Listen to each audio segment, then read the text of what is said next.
할렐루야, 주님의 사랑으로 성도 여러분을 사랑합니다. 저는 제 또래에 비해서 키가 큰 편입니다.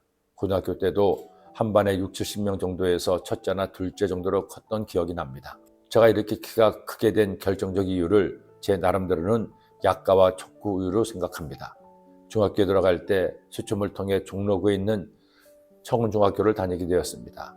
그런데 서대문구에 있던 집에서 학교까지 가려면 버스를 2번 갈아타고 가야 했습니다. 다녀보니 그렇게 2번 갈아타고 학교 가는 시간이나 아예 걸어서 가는 시간이나 별반 다르지 않았습니다. 약 1시간 정도 걸렸죠. 그래서 저는 걸어 다니기로 했습니다. 그리고 버스비로 먹고 싶은 거 사 먹었습니다. 학교 가는 길에 항상 달콤한 냄새가 나는 집이 있어 뭔가 하고 가보았더니 약가 공장이었습니다. 주인에게 물어보니 만다가 깨진 약가를 한 봉지에 30원에 판다는 것이었죠. 저는 과감하게 매일 한 봉지를 사서 먹었습니다. 그리고 목이 마르니 마실 걸 사야 했는데 제가 택한 음료가 족구우유였습니다.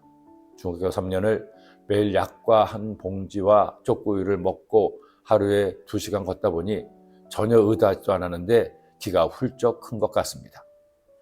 그러나 이제는 더 이상 족구우유를 마시지 않죠. 약과도 가끔만 먹습니다. 당연히 환타나 콜라도 안 마십니다. 입에 단 게 이제는 별로 당기지 않습니다. 제가 굳이 왜 이 말을 할까요? 7째 천사가 나팔을 불기 전 사도 요한은 천사에게 작은 두루마리를 받습니다. 천사는 요한에게 그 2마리를 먹으라고 했습니다. 내가 천사에게 나아가 작은 두루마리를 달라 한즉 천사가 이르되 갖다 먹어버리라. 내 배에는 쓰나 내 입에는 꿀같이 달리라 하거늘 내가 천사의 손에서 작은 두루마리를 갖다 먹어버리니 내 입에는 꿀같이 다나 먹은 후에 내 배에서는 쓰게 되리라.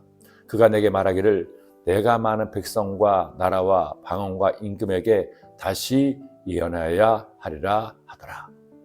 그가 먹은 말씀 두루마리는 반드시 이루어지는 하나님의 약속의 말씀입니다. 그런데 그 말씀은 입에는 달지만 배에서는 쓴 말씀이었습니다.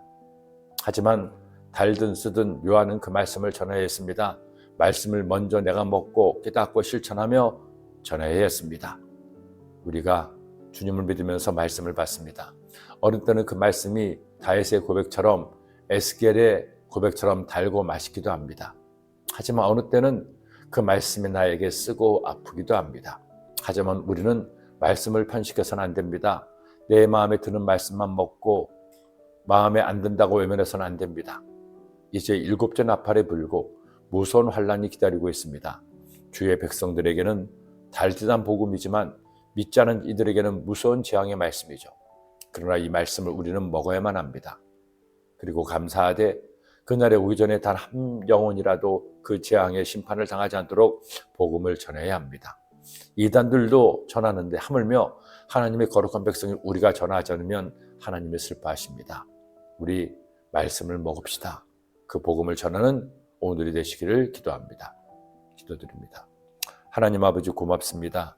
오늘도 주의 말씀을 주시니 이 말씀 마음에 꼭 새겨서 우리 하나님 말씀을 잘 먹고 소화시켜 내 영에 양식되게 하시고 내 영에 키가 자라게 하여 주옵소서. 예수님의 이름으로 기도드립니다.